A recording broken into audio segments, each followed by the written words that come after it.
আল্লাহর কোরআনের প্রতি, আল্লাহর নবীর সুন্নাহর প্রতি টান এবং আকর্ষণ আল্লাহই সৃষ্টি করে দেন। যদি কারোর মধ্যে এরকম টান এবং আকর্ষণ অনুভব হয়, হেদায়েতের পথে আসার যদি কোনো পথ কারোর জন্য সুগম হতে দেখা যায়, তাহলে আর বুঝতে বাকি থাকে না যে আরশে আজিমের মালিক তাকে পছন্দ করেছেন। তো আমরা যারা এখানে এসেছি, দুনিয়াবি কোনো উদ্দেশ্য আমাদের আছে? আল্লাহ রাব্বুল আলামিন আমাদের আশাকে, বসাকে, শোনাকে, বলাকে, এই আয়োজনকে, যেভাবে আয়োজনের সাথে আমরা সম্পৃক্ত হয়েছি, সবাইকে আল্লাহ তাআলা কবুল এবং মঞ্জুর ফরমান, আমিন। সম্মানিত উপস্থিতি, গভীর রাত পর্যন্ত মাহফিল যেন না হয়, সেজন্য আমরা মানুষকে বোঝানোর চেষ্টা করি। যদিও সব জায়গায় আমল করা সম্ভব হয় না, মানুষ সবসময় বোঝেন না। আজকের মাহফিল অন্তত আমরা খুব গভীর রাত পর্যন্ত নেব না ইনশাআল্লাহ। ইতিপূর্বে আলহামদুলিল্লাহ দুইজন আলেমে দ্বীন আলোকপাত করে ফেলেছেন। আমি খুব বেশি কথা বলবো না। কোরআন এবং হাদিসের আলোকে সুন্নাতে রাসূল আঁকড়ে ধরার গুরুত্ব নিয়ে কয়েকটি কথা বলে এরপর আপনাদের করা বিভিন্ন প্রশ্নের কোরআন এবং হাদিসের আলোকে জবাব দেওয়ার চেষ্টা করব। ওমা তাওফীক ইল্লা বিল্লাহ। মুহতারাম হাজিরিন, আল্লাহ রাব্বুল আলামিন আমাদেরকে যে দ্বীন দিয়েছেন, যে ইসলাম দিয়েছেন, এই ইসলাম এর এক কথায় যদি কেউ ব্যাখ্যা করতে চায় ইসলামটা কি, তাহলে বলতে হবে সরল ভাবে, ইসলাম হলো কোরআন এবং সুন্নাহকে অনুকরণ করে চলার অপর নাম। কোরআন এবং সুন্নাহকে অনুসরণ করা, মেনে চলার অপর নাম হলো কি? ইসলাম। মুসলমান বলা হয় ওই ব্যক্তিদেরকে যারা আল্লাহ রাব্বুল আলামিনের আদেশ নিষেধগুলোকে নবী করিম সাল্লাল্লাহু আলাইহি সাল্লামের ব্যাখ্যা, বিশ্লেষণ, তার বাতানো পথ পদ্ধতি এবং তার হাদি অনুপাতে, তার পথ নির্দেশ অনুপাতে গ্রহণ করে, তাদেরকে বলা হয় কি? মুসলমান। কোরআন আমাদের সামনে আল্লাহ রাব্বুল আলামিন নাজিল করেছেন। এই কোরআন নাজিল করার জন্য আল্লাহ তাআলা প্রিয় নবী মুহাম্মদ মুস্তাফা সাল্লাল্লাহু আলাইহি সাল্লামকে নির্বাচন করেছেন। তিনি আল্লাহর শ্রেষ্ঠ রাসূল এবং দূত। আল্লাহর কথা ব্যাখ্যা এবং বিশ্লেষণ করার জন্যই আল্লাহ তাকে পাঠিয়েছেন। এটা তার পাঠানোর অন্যতম মৌলিক উদ্দেশ্য। আল্লাহ চাইলে আসমান থেকে জিবরিলকে দিয়ে একটা কোরআনের কপি পাঠিয়ে দিতে পারতেন, যেটা দেখে মানুষ চলতো। এবং মক্কার মুশরিকরা অনেক সময় বলতো, লাউলা নুজিলাল কুরআনু জুমলাতান ওয়াহিদা, কোরআন একসঙ্গে কেন নাজিল হয় না? কোরআন একটু একটু করে নাজিল হয়েছে। 23 বছর ধরে নাজিল হয়েছে। কত বছর ধরে নাজিল হয়েছে? 23 বছর ধরে। নবী করিম সাল্লাল্লাহু আলাইহি সাল্লাম নবুয়ত প্রাপ্তি যখন ঘটেছে মক্কায়, তারপর থেকে তার ওয়াফাতের আগ পর্যন্ত একটু একটু করে আল্লাহ কোরআন নাজিল করেছেন। একটু একটু কয়েকটা করে আয়াত দিয়েছেন, ছোট্ট একটা সূরা দিয়েছেন। এটা নবীজি সাল্লাল্লাহু আলাইহি সাল্লাম আমল করেছেন, সাহাবীদেরকে প্র্যাকটিক্যাল আমল শিক্ষা দিয়েছেন, তাদেরকে এর ব্যাখ্যা বিশ্লেষণ জানিয়েছেন। এটা তাদের অন্তরে রপ্ত হয়ে গেছে। আবার যখন প্রয়োজন দেখা দিয়েছে, আবার কয়েকটা আয়াত আল্লাহ তাআলা নাজিল করেছেন। এইভাবে গোটা কোরআন আল্লাহ তাআলা নাজিল করেছেন। এই জন্য এই কোরআন যদি কেউ বুঝতে চায়, এই কোরআন যদি কেউ অনুসরণ করতে যায়, আল্লাহর গোলামি যদি কেউ করতে চায়, নবী করিম সাল্লাল্লাহু আলাইহি সাল্লামের হাদিস ছাড়া, তার সুন্নতের অনুকরণ ছাড়া কোনদিনই মানা সম্ভব না। 1400 বছর আগে আল্লাহ কোরআনে যে কথা বলেছেন, আল্লাহ কোন কথা দ্বারা কি বুঝিয়েছেন না বুঝিয়েছেন, এটা আল্লাহর নবী সাল্লাল্লাহু আলাইহি সাল্লাম ছাড়া আমরা 1400 বছর পরে এসে নিজেরা কোনদিনই এটাকে পরিপূর্ণভাবে, সঠিকভাবে এর উদ্দেশ্যকে উদ্ধার করা, বোঝা এটা সম্ভব না। মুহতারাম হাজিরিন, এই জন্য আল্লাহ রাব্বুল আলামিন কোরআনে হাকিমে বলেছেন, ওয়ানজালনা ইলাইকা যিকরা লিতুবাইয়িনা লিন-নাসি মা নুজিলা ইলাইহিম, অর্থাৎ হে রাসূল, আমি কোরআন আপনার প্রতি নাজিল করেছি। কেন নাজিল করেছি? যেন আপনি আসমান থেকে নাজিল হওয়া এই মহাগ্রন্থকে মানুষের সামনে ব্যাখ্যা বিশ্লেষণ করে বুঝান, মানুষকে যাতে ব্যক্ত করে দেন। লাআল্লাহুম ইয়াতাফাক্কারুন, যেন মানুষ এই কোরআন নিয়ে চিন্তা করতে পারে, ভাবতে পারে, গবেষণা করতে পারে, আমল করতে পারে, শিখতে পারে। এই আয়াত থেকে দ্বীনের আলোর মতো পরিষ্কার হয়ে যায় যে কোরআনের সাথে নবী করিম সাল্লাল্লাহু আলাইহি সাল্লামের হাদিসের রিলেশন বা সম্পর্কটা কোথায়। একজন মুসলমান তিনি যদি আল্লাহকে ভালোবাসেন, তাহলে নবী করিম সাল্লাল্লাহু আলাইহি সাল্লামের সুন্নাহ, তার জীবন আদর্শ, তার এই কোরআনের যে ব্যাখ্যা বিশ্লেষণ দেওয়ার যে মৌলিক দায়িত্ব স্বয়ং আল্লাহ দিয়েছেন, কোরআনে বলেছেন, তার অনুকরণ অনুসরণ বাদ দিয়ে বা ওইটা ছাড়া কোন দিনই একজন মানুষ আল্লাহর কখনো প্রিয় পাত্র হতে পারে। আল্লাহ তাআলা কোরআনে কারীমে বলেছেন, কুল ইন কুনতুম তুহিব্বুনাল্লাহা ফাত্তাবিউনি ইউহিব্বুকুমুল্লাহ ওয়া ইয়াগফির লাকুম যুনুবাকুম। হে রাসূল, আপনি বলে দিন মানুষদেরকে, তোমরা যদি আল্লাহকে ভালোবাসো তাহলে অনুসরণ করতে হবে আমাকে, অর্থাৎ মুহাম্মদ সাল্লাল্লাহু আলাইহি ওয়াসাল্লামকে। আল্লাহকে ভালোবাসি এই কথা যদি কেউ দাবি করে, তার প্রমাণ হবে যে সে নবী করিম সাল্লাল্লাহু আলাইহি ওয়াসাল্লামকে অনুসরণ তার সুন্নাহকে ফলো করছে কিনা। নবীজি সাল্লাল্লাহু আলাইহি ওয়াসাল্লামের সুন্নাহর অনুসরণ নাই, সে কখনো মুখে দাবি করলেও আল্লাহ রাব্বুল আলামিনের ভালোবাসার সত্যিকারের দাবিদার হতে পারবে না। আল্লাহ রাব্বুল আলামিন কোরআনে হাকীমে আরো বলেছেন, فآمنوا بالله ورسوله النبي الأمي الذي يؤمن بالله وملائكته واتبعوه لعلكم تهتدون। যার অর্থ হলো, হে মুসলমানরা, হে ঈমানদাররা, হে দুনিয়ার মানুষ, তোমরা আল্লাহর প্রতি এবং তার রাসূলের প্রতি ঈমান আনো। যিনি নবী, যিনি উম্মি, যিনি আল্লাহ এবং ফেরেশতাদের প্রতি ঈমান এনেছেন, শুধু তার প্রতি ঈমান আনবে, বিশ্বাস করবে, এখানেই ক্ষান্ত হয়নি আল্লাহ এটি বলে, এটি যথেষ্ট নয়, বরং ওয়াত্তাবিউহু লাআল্লাকুম তাহতাদুন, তোমরা অনুকরণ করো কার? মুহাম্মদ সাল্লাল্লাহু আলাইহি সাল্লামের, তাহলে তোমরা সঠিক পথ পাবে। অতএব নবীজি সাল্লাল্লাহু আলাইহি সাল্লামের অনুসরণ ছাড়া দুনিয়াতে কোনো মুসলমান, কোনো মানুষ জান্নাত এবং সঠিক পথের দিশা পেতে পারে না। মুহতারাম হাজরিন, আল্লাহ তাআলা কোরআন কারীমে আলো বলেছেন, লাকাদ কানা লাকুম ফি রাসূলিল্লাহি উসওয়াতুন হাসানাহ লিমান কানা ইয়ারজুল্লাহা ওয়াল ইয়াওমাল আখিরা ওয়া যাকারাল্লাহা কাসীরা। যারা আল্লাহর প্রতি ঈমান আনে, আখিরাতের প্রতি ঈমান এনেছে এবং আল্লাহকে অনেক বেশি স্মরণ করে, এই ঈমানদারদের জন্য আল্লাহর রাসূলের জীবনীতে মুহাম্মদ সাল্লাল্লাহু আলাইহি সাল্লামের আদর্শ এবং জীবন ইতিহাস, তার জীবন দর্শন, জীবন আদর্শ, তার সুন্নাতের মধ্যে সর্বোত্তম মডেল আছে। অতএব কেউ যদি মডেল ফলো করতে চায়, সুন্নাতে রাসূল বা নবী করিম সাল্লাল্লাহু আলাইহি সাল্লামের হাদিসের তার সুন্নাতকে খুঁজে কিভাবে তিনি কোন কাজটি করতেন, কিভাবে তিনি সালাত আদায় করতেন, কিভাবে তিনি সিয়াম পালন করতেন, কিভাবে তিনি ওযু করতেন, কিভাবে তিনি উঠা বসা করতেন, কিভাবে তিনি খাওয়া দাওয়া করতেন, কিভাবে তিনি কথাবার্তা বলতেন, কিভাবে তিনি কোন ইবাদত করতেন, সকল ইবাদতে মুহাম্মদ সাল্লাল্লাহু আলাইহি সাল্লামের পদ্ধতি যে ব্যক্তি খুঁজবে, ওই ব্যক্তি একমাত্র সফল কাম হবে। তার জন্য রয়েছে সর্বোত্তম আদর্শ নবী করিম সাল্লাল্লাহু আলাইহি সাল্লামের সুন্নাহ এবং তার জীবন দর্শন।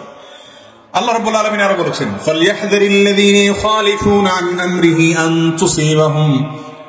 তুসিবাহুম ফিতনাহ আও ইউসিবাহুম আযাবুন আলীম।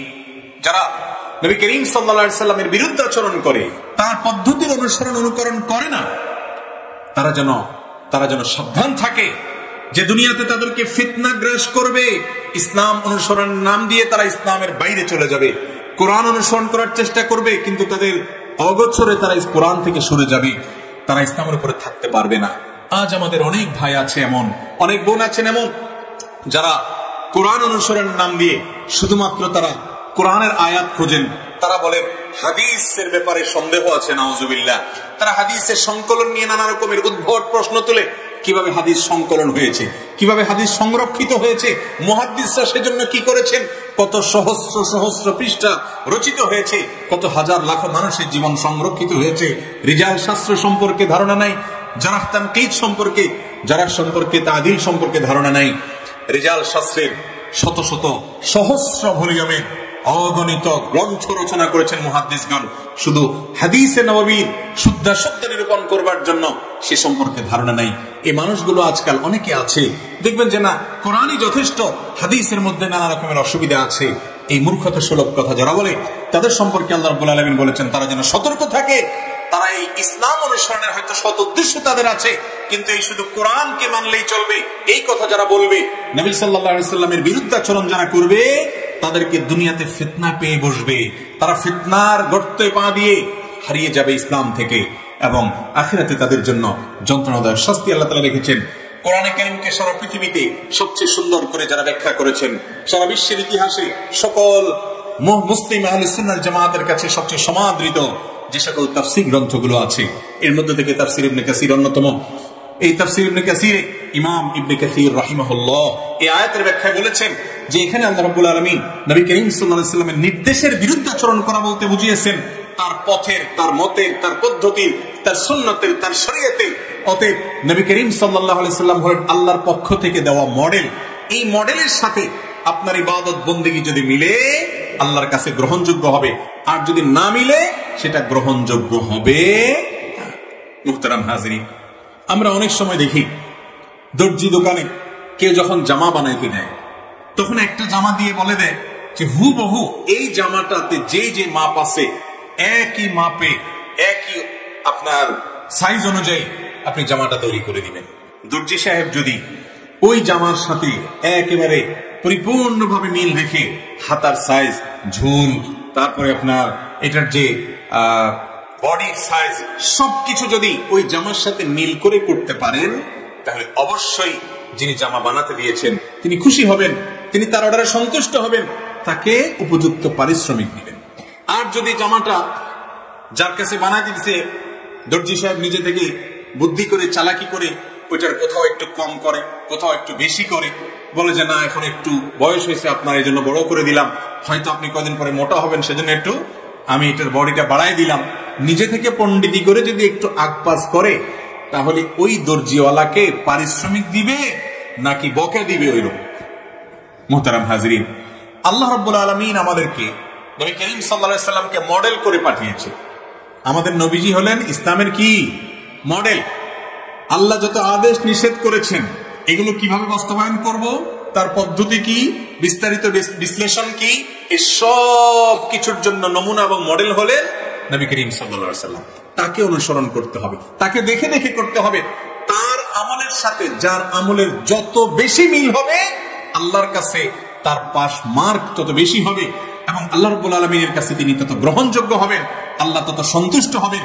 এই জন্য ভাইরা আমার, আমাদের প্রত্যেকটা কাজে খুঁজতে হবে সুন্নাতে রাসূলটা কি, নবীজি সাল্লাল্লাহু আলাইহি সাল্লাম কিভাবে করতে বলেছেন।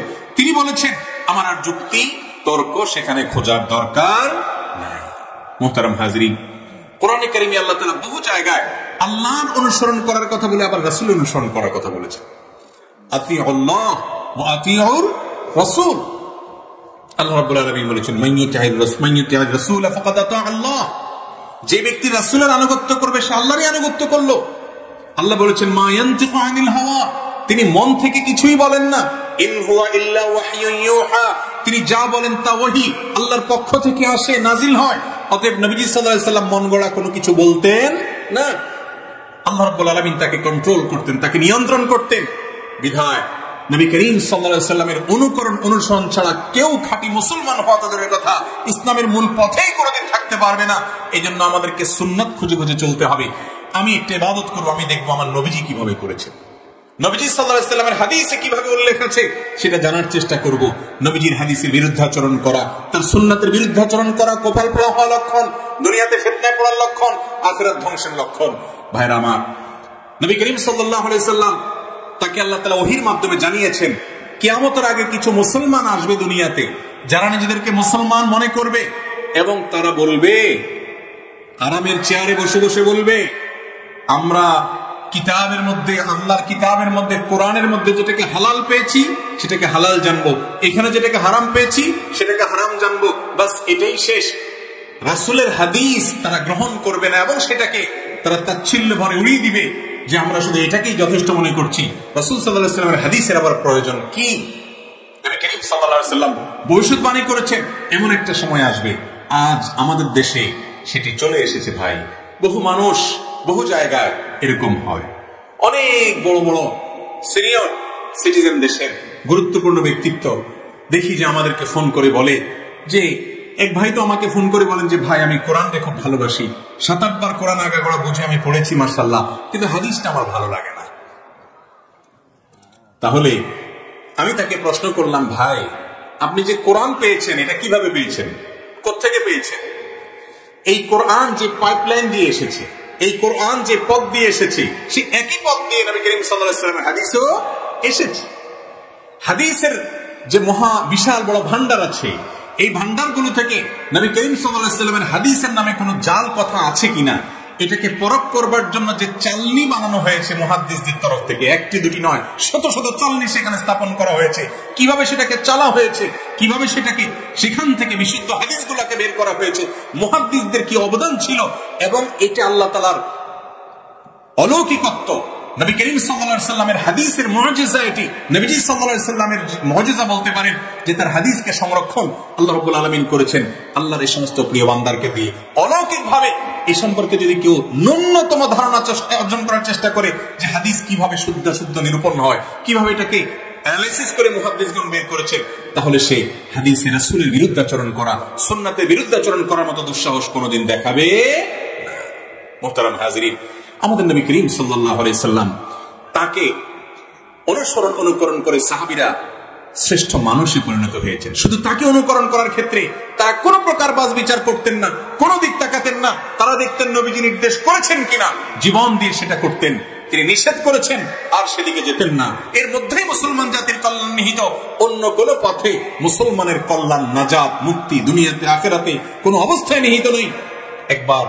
একবার আমাদের প্রিয় নবী সাল্লাল্লাহু আলাইহি সাল্লাম মসজিদে নববীতে তিনি তার খুতবা চলাকালীন কিছু মানুষের এলোমেলো, অনেক নমুসলিম থাকে, মুনাফিকরা অনেকে আসে, তাদের এলোমেলো আপনার উঠা বসা, হাঁটা চলা দেখতে পেয়ে বলছেন, তোমরা বসে পড়ো।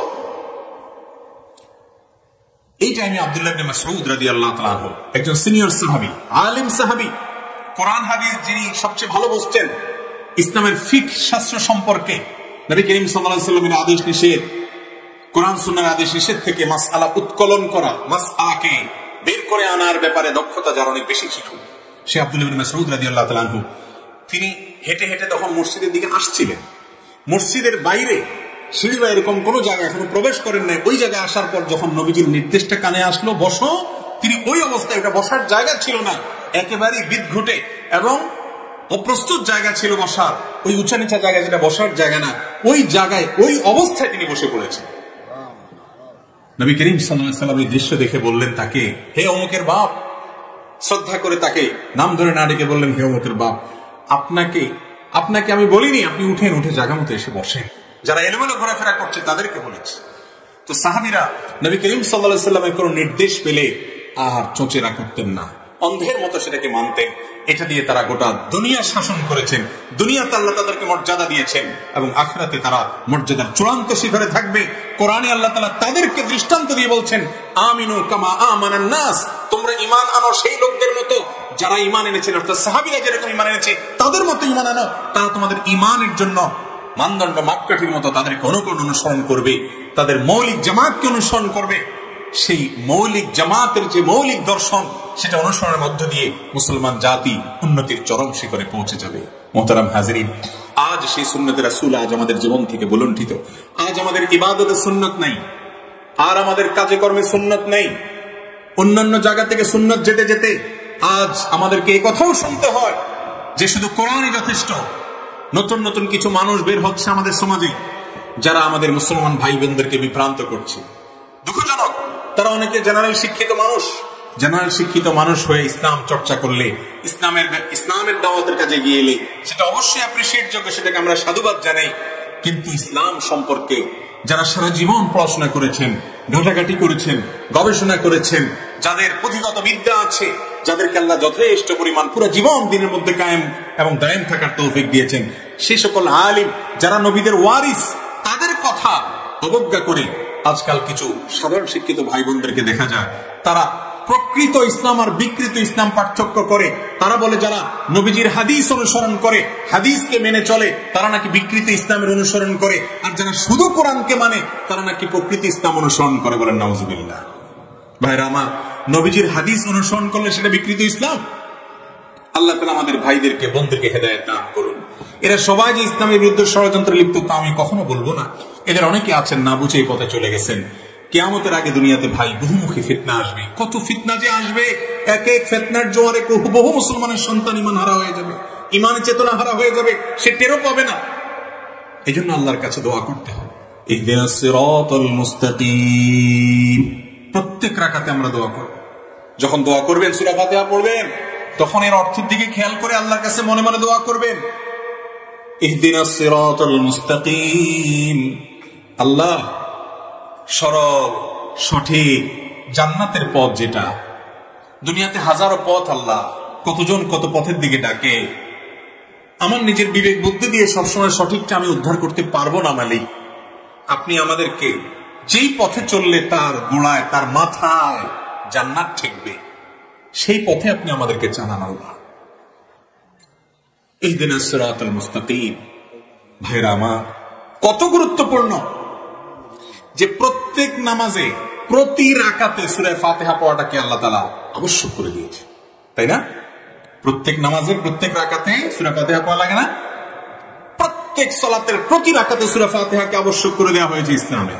সূরা ফাতিহার মূল কথা কি ভাই? একটাই। সূরা ফাতিহার মূল কথা কি? মূল কথা একটাই, সেটা কি? আল্লাহর প্রশংসা এবং গুণকীর্তন ইত্যাদি করার পর হেদায়েতের দোয়া করা। কিসের দোয়া করা ভাই? হেদায়েতের দোয়া করা। হেদায়েত মানেটা কি ভাই? হেদায়েত মানে হলো আল্লাহ তাআলা যেন আপনাকে আমাকে সরাসরি গাইড করে, পথ দেখায়, আমরা যেন ভুল পথে না যাই। আসেন আমরা দোয়া করি, ও আরশে আজিমের মালিক, ও আসমান জমিনের মালিক, ও কাবার মালিক, ও কোরআনের মালিক, ও মুহাম্মদ সাল্লাল্লাহু আলাইহি সাল্লামের মালিক, ও সমস্ত নবী রাসূলদের মালিক, ও সকল সৃষ্টি জগতের মালিক, ও আমাদের মালিক, ও আহকামুল হাকিমিন, ও রব্বুল আলামিন, হে রহমান রহিম, হে মালিক ইয়াউমিদ্দিন, আপনি দয়া করে অনুগ্রহ করে আমাদেরকে হেদায়েতের উপরে কায়েম এবং দায়েম রাখুন, হেদায়েতের পথে পরিচালিত করুন আল্লাহ। আমাদের অনেক ভাইরা আছে, অনেক জেনারেল শিক্ষিত, অনেক মেধাবী, অনেক পড়াশোনা করেন, কোরআনের পিছনে অনেক সময় দেন, কিন্তু তারা কোরআন গবেষণা করে দেখা যাচ্ছে নবীজির হাদিস থেকে সরে গেছে, শয়তান তাদেরকে সরায় ফেলছে। এজন্য দেখবেন কোরআন যখন পাঠ করতে হয় শুরুতে আউযুবিল্লাহ পাঠ করতে হয়। কেন আউযুবিল্লাহ পাঠ করতে হয় ভাই? হাদিস পাঠের আগে তো আউযুবিল্লাহ পড়া লাগে না, অন্য কোনো কিছু পাঠের আগে তো আউযুবিল্লাহ পড়তে হয় না। আল্লাহ কোরআনে বলেছেন যে ফাইদা ক্রাআতাল কুরআন ফাসতাইজ বিল্লাহি মিনাশ শাইতানির রাজীম, তুমি যখন কোরআন পাঠ করবে আল্লাহর কাছে পানাহ চাইবা শয়তান থেকে, আউযু বিল্লাহি মিনাশ শাইতানির রাজীম পড়ে তারপরে কোরআন পাঠ শুরু করবে। এজন্য ফুকাহে কেরাম এর ফতোয়া হলো কোরআন পাঠ করতে হলে বিসমিল্লাহির রহমানির রহিম বলেন আর না বলেন ওইটার চাইতে আউযু বিল্লাহি মিনাশ শাইতানির রাজীম বলার গুরুত্ব বেশি। যদি সূরার শুরুতে হয় বিসমিল্লাহর সাথে পাঠ করবেন, কিন্তু আউযু বিল্লাহি মিনাশ শাইতানির রাজীম পাঠ করাটা আবশ্যক, ওয়াজিব, এটা পাঠ করতে হবে কোরআন যখন পাঠ করবেন। কেন? কারণ কোরআন পাঠ করতে গিয়ে, কোরআন থেকে ভালো কিছু নিতে গিয়ে উল্টে আরো গোমরাহ হওয়ার, বিপদগামী হওয়ার ভয় আছে। শয়তান এই কোরআন থেকেই ভুল বুঝিয়ে কাউকে বিপথে নিয়ে যেতে পারে। সেজন্য আল্লাহর কাছে শয়তান থেকে পানাহ চাইতে হয়। স্বয়ং আল্লাহই শিক্ষা দিয়েছেন কোরআন তেলাওয়াত করার আগে যদি আপনি স্পর্শ করতে চান ওযু করতে হয়, যদিও সে বিষয়ে হাদিস দ্বারা প্রমাণিত। এটা নিয়ে অনেক ভাইরা ধোঁয়াশা করে। এই যে পবিত্রতা অর্জন করতে হয়, বেগোসল অবস্থায় কোরআন তেলাওয়াত করা যায় না। কেন যায় না? পবিত্রতা অর্জন করতে হয়, শয়তান থেকে পানাহ চেয়ে আউযু বিল্লাহি মিনাশ শাইতানির রাজীম পড়া ছাড়া কোরআন তেলাওয়াত করা যায় না। কেন যায় না? কারণ আল্লাহ জানেন যে এই কোরআন এটা মহাগ্রন্থ, এটা থেকে যদি শয়তান কাউকে শয়তানি করতে চায় তো কোরআন গবেষণার নাম দিয়ে অনেক মানুষকে সুপথ থেকে সরিয়ে দিবে। এই জন্য শয়তান থেকে পানাহ চাইতে, আল্লাহ আমি যেন মিসগাইডেড না হই, আমি যেন ভুল পথে না যাই, আমি যেন ইসলাম অনুসরণের নাম দিয়ে তোমার রাসূল থেকে সরে না যাই। কারণ রাসূল সাল্লাল্লাহু আলাইহি সাল্লামকে আল্লাহ তাআলা ডিউটি দিয়েছেন যে এই কোরআন তোমার কাছে নাজিল করেছি, তোমার প্রতি নাজিল করেছি। ওয়া আনজালনা ইলাইকা যিকরা লিতুবাইয়িনা লিন-নাস, হে রাসূল আপনার প্রতি কোরআনকে নাজিল করেছি যেন আপনি মানুষের কাছে এই কোরআনকে ব্যাখ্যা করে দেন। এর থেকে স্পষ্ট কথা আর কি হবে? যারা হাদিস স্বীকার করেন, যারা হাদিসের প্রামাণ্যতা স্বীকার করেন, আমি ভাইদেরকে বলবো এই আয়াতের শুধু অনুবাদটা দেখেন আল্লাহ কি বলছেন। ওয়া আনজালনা ইলাইকা যিকরা, হে রাসূল আপনার প্রতি আমি কোরআন নাজিল করেছি। কেন? লিতুবাইয়িনা লিন-নাসি মা নুযিলা ইলাইহিম, যে কোরআন নাজিল করা হয়েছে এই কোরআন যেন মানুষকে আপনি ব্যাখ্যা করে দিতে পারেন। তাহলে নবীজি ব্যাখ্যা করে দেওয়ার দায়িত্ব আল্লাহ তাআলা দিয়েছেন, আর আপনি বলবেন যে না তার ব্যাখ্যা লাগবে না, আমরা নিজেরা নিজেরা কোরআন বুঝবো। এর চাইতে বড় পথভ্রষ্টতা, এর চাইতে বড় গোমরাহি আল্লাহর জমিনে আর কি হতে পারে? আল্লাহ তাআলা আমাদের সবাইকে এই সমস্ত গোমরাহি থেকে বেঁচে থাকার তৌফিক নসিব করুন। প্রত্যেকটা কাজে সুন্নাহকে অনুসরণ করবো তো ইনশাআল্লাহ। ভাইরা আমার, নবী করিম সাল্লাল্লাহু আলাইহি সাল্লামকে আল্লাহ তাআলা কেন পাঠিয়েছে? তাকে মডেল করে পাঠিয়েছেন, তাকে আদর্শ করে পাঠিয়েছেন। তিনি আমাদের মডেল, তাকে দেখে দেখে আমাদের চলতে হবে। যদি তাকে অনুসরণ করা না লাগতো তাহলে আল্লাহ তাআলা আসমান থেকে কিতাব পাঠিয়ে দিন, ওটাই যথেষ্ট হতো। নবীকে দিয়ে আস্তে আস্তে সেটা ব্যাখ্যা কেন দেওয়ালেন? যদি কোরআন বোঝার জন্য তথাকথিত কোরআন গবেষকদের শরণাপন্ন হতে হয়, তাহলে এর চেয়ে বড় হাস্যকর জিনিস কি আছে? এই কোরআন যার প্রতি নাজিল হয়েছে তিনি বুঝেন না, আপনারা বুঝেছেন, আপনাদের ব্যাখ্যা নিতে হবে মুহাম্মদ সাল্লাল্লাহু আলাইহি ওয়াসাল্লাম ব্যাখ্যা বাদ দিয়ে। কিয়ামতের আলামত সমূহের মধ্যে থেকে একটি। আমাদের অনেক শিক্ষিত ভাইরা, অনেক শিক্ষিত বোনরা আজ এই ফাঁদে পা দিচ্ছেন। আমরা ইনশাআল্লাহ এক সময় দীর্ঘভাবে কোরআনের পাশাপাশি হাদিস কিভাবে ইসলামের প্রামাণ্য দলিল এবং কিভাবে এটি সংকলন হয়ে এসেছে, এই সংকলনের যে বিশাল বড় বর্ণনা ধারাবাহিকতা, সেগুলো এক সময় ইনশাআল্লাহ আমরা আলোকপাত করব। আজকে একটা হাদিস এর অনুবাদ করে আমি শেষ করতে চাই। নবী করিম সাল্লাল্লাহু আলাইহি সাল্লামের জীবনের শেষের দিকে আবেগঘন একটা পরিবেশে তিনি একটা ভাষণ দিয়েছেন। ভাই, মানুষ যখন দুনিয়া থেকে চলে যায়, নিজের কাছের মানুষ, আপনজন, প্রিয়জন, ছেলে মেয়েদেরকে ডেকে আদর করে জীবনের সবচেয়ে গুরুত্বপূর্ণ উপদেশগুলো করে, ঠিক না? ঠিক আমাদের নবী করিম সাল্লাল্লাহু আলাইহি সাল্লাম ঠিক এরকম একটা বার, বরং একাধিকবার তার জীবনের শেষের দিকে এসে যে কথাগুলো বারবার জীবনে বলতেন, সেগুলোকে একটু বিশেষ গুরুত্বের সাথে বলেছেন। এবং তিনি বলেছেন লোকদেরকে লক্ষ্য করে, ওয়াসিকুম বিতাকওয়াল্লাহ ওয়াস সামঈ ওয়াত তাআহ, আমি তোমাদেরকে আল্লাহর তাকওয়া অর্জন করার জন্য ওসিয়ত করছি। নবীজি বলছেন, আমি তোমাদেরকে ওসিয়ত করছি তোমরা তাকওয়া অর্জন করো, আল্লাহর ভয় অন্তরে জায়গা দাও, জাগ্রত করো। কোন একটা খারাপ কাজ করবেন, আল্লাহর ভয় মনে আসতে হবে যে কেউ দেখছে না, যিনি দেখার তিনি ঠিকই দেখছেন। অতএব মুসলমান কেউ দেখুক বা না দেখুক, সর্বাবস্থায় আল্লাহর ভয় অন্তরে জাগ্রত রেখে সেই কারণে অন্যায় থেকে নিজেকে বাঁচাবে। এটা হলো আমাদের মূল চালিকা শক্তি, আল্লাহর ভয়, তাকওয়া। এটা যদি কারোর অন্তরে থাকে, ওই ব্যক্তিকে মনিটরিং করার জন্য পৃথিবীর কোন সিসিটিভি ক্যামেরার প্রয়োজন হবে না, কোন সিস্টেমের প্রয়োজন হবে না। ওই ব্যক্তি নিজেই নিজের মনিটর করবে, খোদ আল্লাহ রাব্বুল আলামিন তাকে পর্যবেক্ষণ করছেন, এই বিশ্বাস ইয়াকিন তার আছে। আল্লাহ সব দেখেন, বাসীর, তিনি সবকিছু দেখতে পান। এই বিশ্বাস থাকার কারণে ইমানদার আল্লাহর ভয় অন্তরে লালন করবে। এই জন্য ভাইরা আমার, যার ভিতরে তাকওয়া আছে সে সবচেয়ে বড় মুসলমান, তার আর কিচ্ছু দরকার নাই। এই জন্য নবীজি প্রথম উপদেশ দিয়েছেন, উসিকুম বিতাকওয়াল্লাহ, ও দুনিয়ার মানুষ, তোমাদেরকে আমি ওসিয়ত করছি আল্লাহর ভয় এবং তাকওয়া অন্তরে জায়গা দাও। এটা যদি তোমার ভিতরে চলে আসে, তোমার চেয়ে ভালো মানুষ আর কেউ হবে না। তুমি সবসময় ভালো পথে চলবে, খারাপ পথ থেকে বেঁচে থাকবে। তোমার মন তোমাকে বাধা দিবে যে কেউ না দেখলেও আল্লাহ ঠিকই দেখছেন এবং তিনি ঠিকই আমাকে পাকড়াও করবেন, সেই ভয়ে আমি ফিরে আসলাম। এই জন্য তাকওয়া অর্জন করতে ওসিয়ত করেছেন।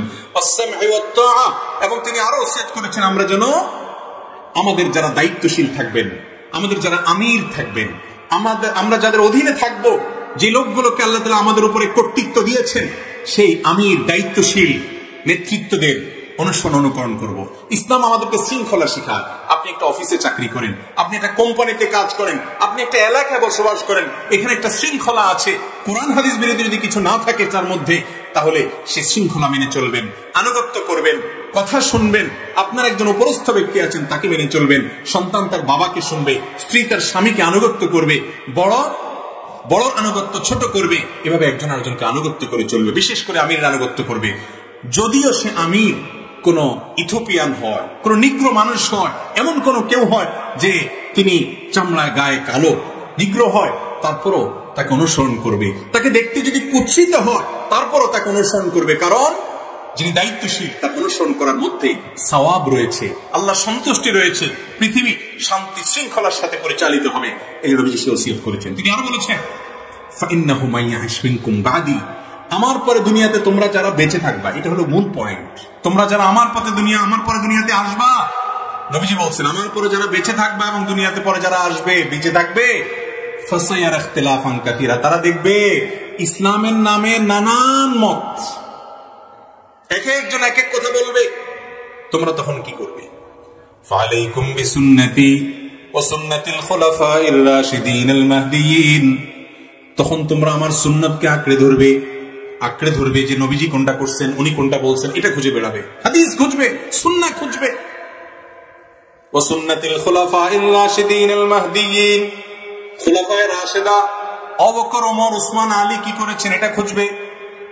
শুধু খুঁজবেই না, এগুলোকে আঁকড়ে ধরবে। তামাসসাকু বিহা ওয়া আদ্দু আলাইহা বিন নওয়াজিস, যখন ফিতনা সংকুল সময় আসবে, নানান জন নানা কথা বলবে, আপনি দিশেহারা হয়ে যাবেন। ফিতনা সংকুল সময় আসবে, তখন আপনার কাজ হবে যে আল্লাহ রাসূল সাল্লাল্লাহু আলাইহি ওয়াসাল্লামের হাদিসকে আপনি আঁকড়ে ধরবেন, মজবুত করে ধরবেন। ওয়াআদু আলাইহা বিন-নওয়াজিস, তোমরা তখন মারের দাঁত দিয়ে যেরকম কামড়ে ধরে মানুষ কোনো কিছুকে ছাড়তে না চাইলে সেই রকম করে হাদিসকে আঁকড়ে ধরবে। ঝড় যখন আসে, কেউ যদি নদীতে ডুবন্ত অবস্থায় থাকে, একটা কলা গাছে যদি পায়, একটা যদি কোনো কিছু পায়, তখন সে সেটাকে আঁকড়ে ধরে। ঝড় যত জোরে আসে সে আরো তত জোরে আঁকড়ে ধরে, ঢেউ যত জোরে আসে সে আরো তত জোরে আঁকড়ে ধরে। ফিতনা যত বাড়বে সুন্নতে রাসূলকে তত জোরে সোরে আঁকড়ে ধরতে হবে। ফিতনা যত বৃদ্ধি পাবে সুন্নতকে তত বুকের সাথে পাজা করে করে নিতে হবে। আমি সুন্নত ছাড়া কিছু জানি না, যেটুকু করবো আমার সুন্নত অনুযায়ী করবো, নবীজি সাল্লাল্লাহু আলাইহি ওয়াসাল্লাম বাতানো পদ্ধতি অনুযায়ী চলবো, অন্য কোনো পথে চলবো না। আজ সুন্নত থেকে আমাকে সরাবার জন্য, মুসলমান জাতিকে সরাবার জন্য নানামুখী ষড়যন্ত্র চলছে।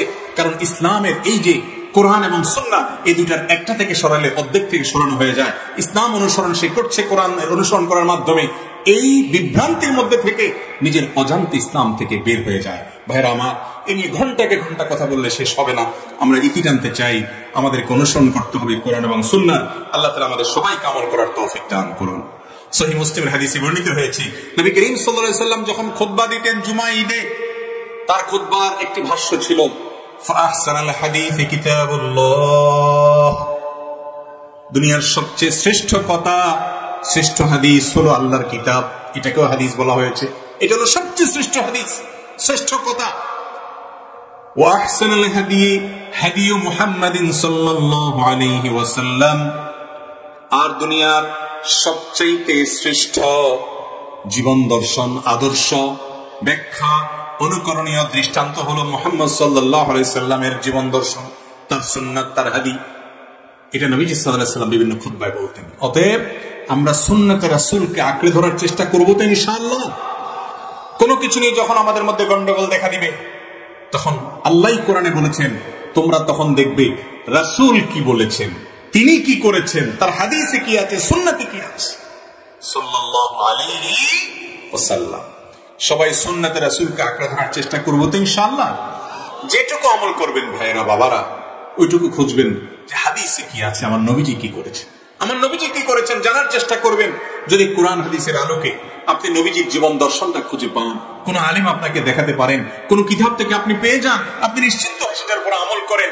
হাদিস সংকলন নিয়ে, হাদিস সংকলন নিয়ে, হাদিসের সংরক্ষণ নিয়ে, হাদিসের প্রামাণ্যতা নিয়ে যারা আজ প্রশ্ন তুলে, এরা নবী করিম সাল্লাল্লাহু আলাইহি সাল্লামের সেই ভবিষ্যৎবাণীর আলোকে গুমরাহ এবং পথভ্রষ্ট ফিরকা আজ বাংলাদেশের আনাচে কানাচে এরকম মানুষ ছড়িয়ে পড়েছে। আমাদেরকে সাবধান হতে হবে। আল্লাহ তাআলা আমাদেরকে ইসলামের অনুসারী হিসেবে, আল্লাহর গোলাম হিসেবে, আল্লাহর বান্দা হিসেবে কোরআন এবং হাদিসের অনুসরণ অনুকরণ করে আমাদের ইসলামটাকে সুন্দর করার সৌন্দর্যমণ্ডিত করার তৌফিক দান করুন বলুন আমিন। ভাইরা আমার, কবরে আমাদেরকে জিজ্ঞাসা করা হবে, তোমাদের আল্লাহ কে, তোমার রব কে, তোমার নবী কে? নবী সম্পর্কে আলাদা প্রশ্ন হবে। নবীজির দুশমনী করলে, তার হাদিসের বিরোধিতা করলে, তার সুন্নত এবং আদর্শকে অবজ্ঞা করলে, সে কখনো নবী সাল্লাল্লাহু আলাইহি সাল্লামের মহব্বতের দাবিদার হতে পারে না, তার অনুসারী হতে পারে না, সে কখনো সঠিক উত্তর দিতে পারবে না। যদিও কবরের প্রশ্ন উত্তর নিয়ে অবান্তর প্রশ্ন তুলে এই সমস্ত ভাইরা, যেগুলো বিশুদ্ধতার মানদণ্ডে উত্তীর্ণ, অগণিত হাদিস দ্বারা প্রমাণিত। ভাইরা আমার, এই যে ফিতনা আজ আমরা দেখছি, আমাদের ছেলে মেয়েরা যখন বড় হবে তখন হয়তো নতুন ফিতনা বাইর হবে না, কোরআনের প্রথম 10 পারা মানো, বাকিগুলো মানিও না, এরকম আর কত তামাশা আপনারা শুনবেন বা পরবর্তী জেনারেশন শুনবে। কিয়ামত যত নিকটবর্তী হবে, ইসলামের নামে নানামুখী ধোঁয়াশা এবং পথভ্রষ্টের নানামুখী পথ আবিষ্কার হবে। আর এই জন্যই প্রত্যেক রাকাত নামাজে যখন পড়বেন ইহদিনাস সিরাতাল মুস্তাকিম, মুখস্থ পড়ে দিবেন না, এমনি পড়ে চলে যাবেন না, প্রতিবার মনে মনে আল্লাহর কাছে এটা দোয়া করবেন, মুখে ইহদিনাস সিরাতাল মুস্তাকিম পড়বেন আর মনে মনে চাইবেন, আল্লাহ ও মালিক, তুমি রব্বুল আলামিন, তুমি রহমান রহিম, তুমি মালিক ইয়াউমিদ্দিন, গোলামি শুধু তোমারই করি, তোমার কাছেই সাহায্য চাই। কি সাহায্য চাই? ইহদিনাস সিরাতাল মুস্তাকিম, তুমি আমাদেরকে সঠিক পথে রাখো, আমরা যেন ভুল পথে পা না দিই। আমরা নিজেরাও জানি না কোনটা ভুল পথ, সবসময় এটা বোঝার ক্ষমতা আমাদের সবসময় থাকে না। আল্লাহ তাআলা আপনাকে আমাকে কিয়ামতের আগে যতমুখী ফিতনা হবে, আমাদেরকে, আমাদের পরবর্তী প্রজন্মকে সব ধরনের ফিতনা থেকে হেফাজতে রেখে হকের উপরে, সত্যের উপরে টিকে থাকার তৌফিক দান করুন বলুন আমিন। সুন্নাতে রাসূলের অনুসরণ করার তৌফিক দান করুন বলুন আমিন। ভাইরা আমার, দোয়া করি, আল্লাহুম্মা আরিনাল হাক্কা হাক্কা ওয়ারযুকনা ইত্তিবাআহ, আল্লাহ কোনটা হক সেটা আপনি আমাকে দেখায় দেন, আমি সেটা অনুসরণ করার তৌফিক দান করেন। ওয়ারিনাল বাতিলা বাতিলা ওয়ারযুকনা ইজতিনাবা, কোনটা ইসলামের নামে ভুল বিভ্রান্তি সেটাও আপনি দেখায় দেন এবং সেটা থেকে আপনি বিরত থাকার তৌফিক দান করেন। সুন্নাত মেনে চলবো তো ইনশাআল্লাহ, সব কাজে সুন্নাহ খুঁজবো তো ইনশাআল্লাহ। আপনার ঘরে একটা কোরআন থাকবে, সুন্নাতে রাসূলের আলোকে হাদিস গ্রন্থ থাকবে, দুইটাই আপনি পড়বেন। এবং সুন্নাহ এবং কোরআনের সাথে অনেক সংঘর্ষ দেখানোর চেষ্টা করে কিছু ভাইরা আমার, সেটা মূর্খতা ছাড়া কিছুই নয়। কোনো কিছুকে সাংঘর্ষিক বাহ্যিকভাবে দেখলে মনে হলেই সাংঘর্ষিক হয় না, বরং একটা আরেকটার পরিপূরক।